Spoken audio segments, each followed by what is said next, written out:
இந்தியாவின் மிகப்பெரிய முதலீட்டாளர்? Answer option C, Singapore. நம்ம ரீசெண்டாவே கரண்ட் அஃபேர்ஸ்ல பார்த்திருப்போம். கடந்த நிதியாண்டுல பாத்தீங்கன்னா அதிகமான அந்நிய நேரடி முதலீடு செய்த நாடாக சிங்கப்பூர் தான் ஃபர்ஸ்ட் பிளேஸ்ல இருக்குன்னு சொல்லி. அதன்படி இந்தியாவோட மிகப்பெரிய முதலீட்டாளர் யார் அப்படின்னா சிங்கப்பூர் தான்.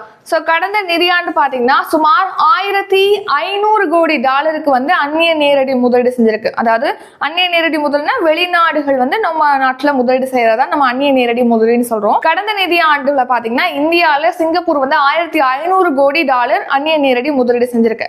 மொத்த அந்நிய நேரடி முதலீடுல சிங்கப்பூர் மட்டுமே 19% முதலீடு செஞ்சிருக்கு. அதன்படி ஃபர்ஸ்ட் பிளேஸ்ல இருக்கு முதலீட்டாளராக சிங்கப்பூர். ஃபர்ஸ்ட் பிளேஸ்ல இருக்கு. செகண்ட் பிளேஸ்ல எந்த நாடு இருக்குன்னா மொரீஷியஸ் இருக்கு.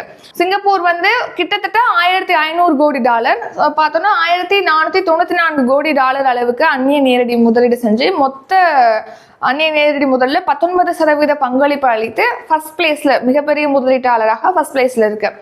செகண்ட் பிளேஸ்ல Mauritius, third place America, fourth place Netherlands, fifth பிளேஸ்ல ஐக்கிய அரபு அமீரகம் இருக்கு. இந்த சிங்கப்பூர் தான் கடந்த 7 ஆண்டுகளாகவே பாத்தீங்கன்னா அந்நிய நேரடி முதலீட்டுல நம்ம இந்தியாவுடைய மிகப்பெரிய முதலீட்டாளராக ஃபர்ஸ்ட் பிளேஸ்ல இருக்கு.